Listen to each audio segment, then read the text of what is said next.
A long-standing feud between rap artist Drake and Kendrick Lamar is once again heating up after the release of diss tracks back to back, and we really mean back to back to back to back. Kendrick, to me, is the most electrifying vocalist of this generation. Would you agree with that? I absolutely would agree.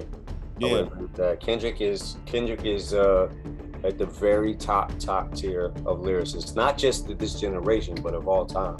Different narratives and the jokes, and I don't think anybody could really discredit my offering in this lifetime. You know, I really do feel like I am known for not how I dress, not not for all the controversy, not for all the shenanigans. Going back into the album, it was me explaining my experiences and what emotions it brought up from that experience, and tell them like, yo, it's something bigger than Compton and where we from. You didn't have to win anything, you already won.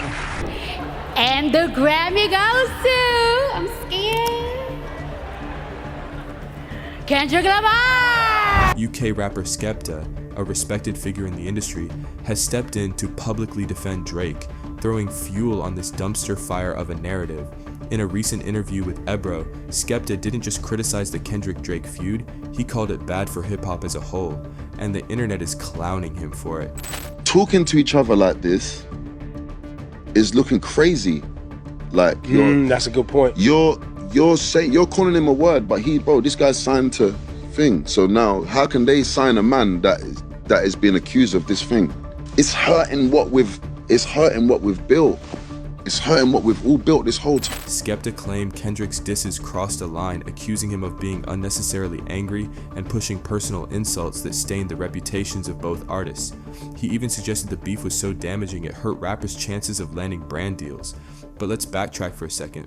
What Skepta really did was hand Drake's fans a golden ticket to rewrite history, to paint Kendrick as the villain who cheated his way to victory, while Drake is portrayed as some sort of tragic victim. The problem? Skepta's argument isn't just weak, it's completely detached from reality. For starters, Kendrick Lamar has only skyrocketed in success since this so-called reputation-ruining beef. The man headlined the Super Bowl halftime show, one of the most watched events on the planet. If there's any proof that Kendrick's artistry and branding are thriving, it's the $2 billion in advertising dollars backing that event. Kendrick's career is stronger than ever, and his presence on such a massive stage shows just how far hip-hop has come. Skepta's claim that Kendrick hurt hip-hop's reputation, it's not just misinformed, it's laughable. In fact, Kendrick's success proves the opposite. He's breaking barriers and bringing the culture to new heights. What makes this situation even more absurd is how it reflects a deeper issue in today's music culture. Hip-hop is being sanitized. The competitive edge that made this genre so electrifying is being watered down to avoid upsetting certain fan bases or preserving the reputation of artists who simply couldn't measure up. We've seen this creeping in for years, but Skepta's comments mark a tipping point. When a respected artist starts calling out competition as too intense for hip-hop, it's time to reevaluate where this culture is headed. Let's dive into the history of rap battles to understand how wrong this perspective is. The essence of hip-hop has always been raw, unfiltered competition. Tupac's Hit 'Em Up is still one of the most talked about diss tracks ever, not just because of its musical quality, but because of its venom. He didn't hold back. Jay-Z's Super Ugly went so far that his mother intervened. Eminem built his legacy on tearing down everyone in his path, even when his targets weren't fellow rappers.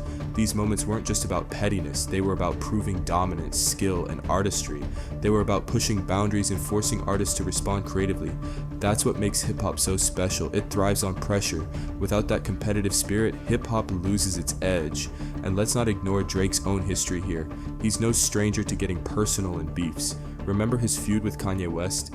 Drake didn't hesitate to fan the flames with insinuations about Kim Kardashian. He knew exactly what he was doing, and no one cried foul when he did it. So why is it suddenly unfair when Kendrick flips the script? What makes Kendrick's disses sting so much isn't that they were mean, it's that they hit on truths people already suspected. Kendrick has this unique ability to say what everyone's thinking but hasn't put into words yet. It's what makes his music resonate so deeply, and in the context of this beef, it's what makes his victory undeniable. But let's talk about the real impact of this debate. Skepta's argument isn't just wrong, it's dangerous. By claiming that intense competition damages hip-hop, he's essentially advocating for a watered-down version of the genre. He's suggesting that artists should prioritize corporate partnerships over artistic integrity, that they should tone down their expression to appeal to brands. This mindset undermines everything hip-hop stands for. This genre was born out of resistance, out of people speaking their truths in the rawest, most authentic way possible. It wasn't about being palatable or marketable, it was about being real. Kendrick embodies that spirit. Drake, on the other hand, seems to be leaning more and more into a manufactured, image-driven approach to his career. But here's the kicker, this isn't just about Kendrick and Drake, it's about the future of hip-hop. If we allow artists like Skepta to set the tone, we risk losing the very essence of what makes this culture so powerful. Kendrick didn't hurt hip-hop, he elevated it. He reminded us why this genre matters, why it's powerful, and why it resonates with millions.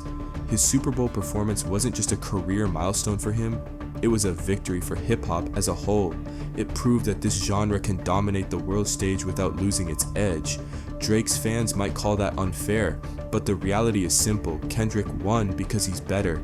He didn't need to rewrite the rules or rely on PR stunts. He let his music speak for itself, and that's what hip-hop is all about. The saddest part of this debate is how it reflects a growing disconnect between fans and the roots of hip-hop. So many people who claim to love this genre don't actually understand its history. They're not here for the artistry or the competition. They're here for the personalities, for the drama, for the celebrity culture, and that's fine to an extent. Hip-hop has always been about more than just music, but when fans start rewriting history to protect their favorite artists, they're doing a disservice to the culture. Let's face it, Drake isn't a victim. He's a brilliant artist and a savvy businessman, but he's not above the rules of hip-hop. He entered this beef willingly, and Kendrick outperformed him. That's the game. If you can't handle the heat, stay out of the studio. Skepta's comments might have sparked this debate, but they're part of a larger problem. Too many people are trying to make hip-hop safe, to turn it into something it was never meant to be. They're afraid of the rawness, the intensity, the authenticity that defines this genre, but here's the truth.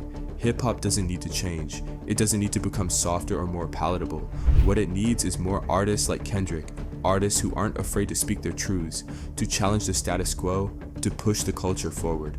So let's stop pretending Drake is some tragic victim. He's a grown man who made his choices, and now he has to live with the consequences. Kendrick didn't cheat, he just played the game better, and that's what hip-hop is all about. But the debate over Kendrick and Drake doesn't just stop with Skepta's comments. It raises a larger question about what fans and artists alike expect from hip-hop today. Are we losing touch with the very foundation of this genre?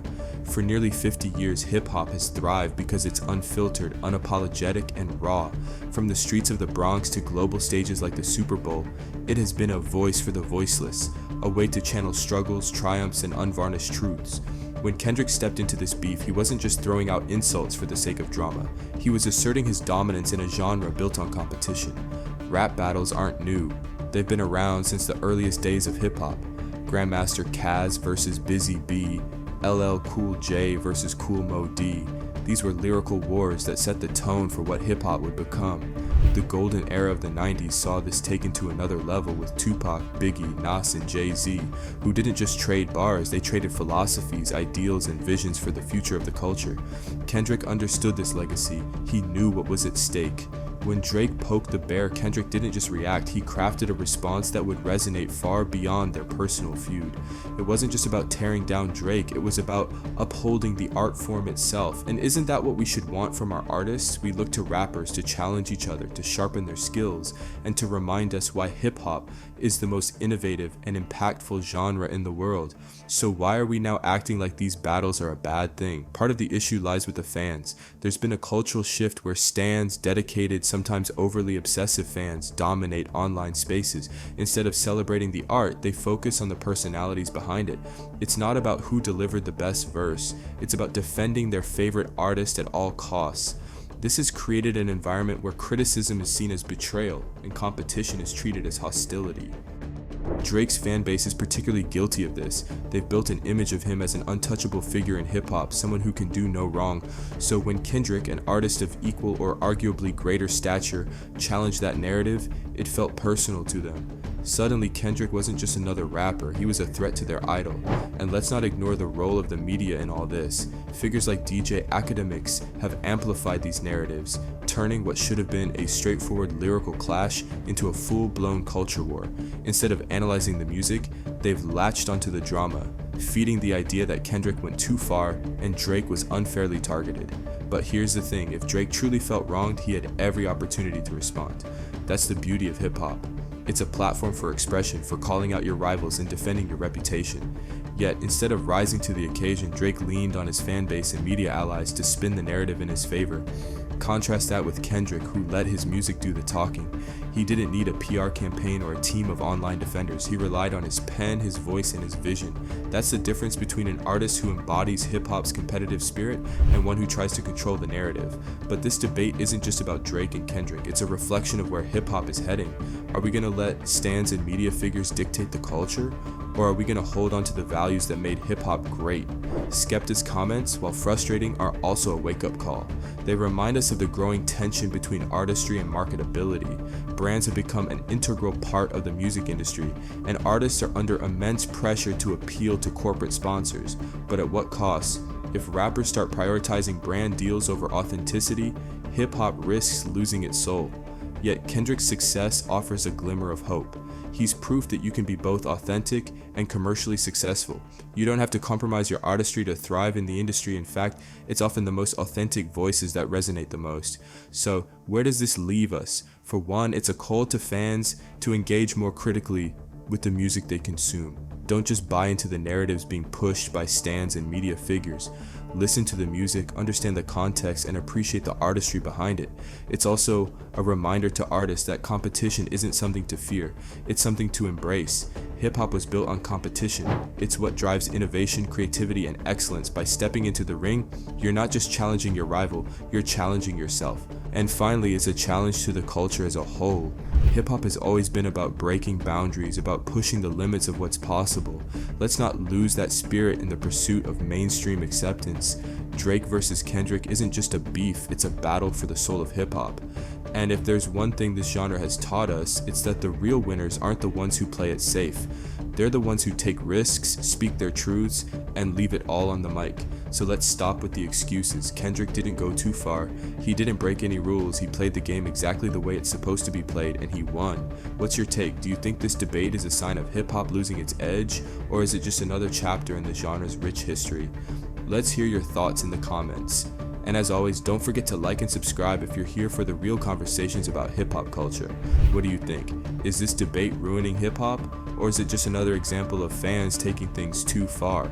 Drop your thoughts in the comments, and don't forget to like and subscribe if you're tired of the nonsense. Let's keep the conversation alive, and most importantly, let's keep hip-hop real. Thanks for watching. Check out our other videos, dive deeper, stay curious, and don't forget to hit that subscribe button to never miss an update. Until next time, stay curious, stay informed, inside out.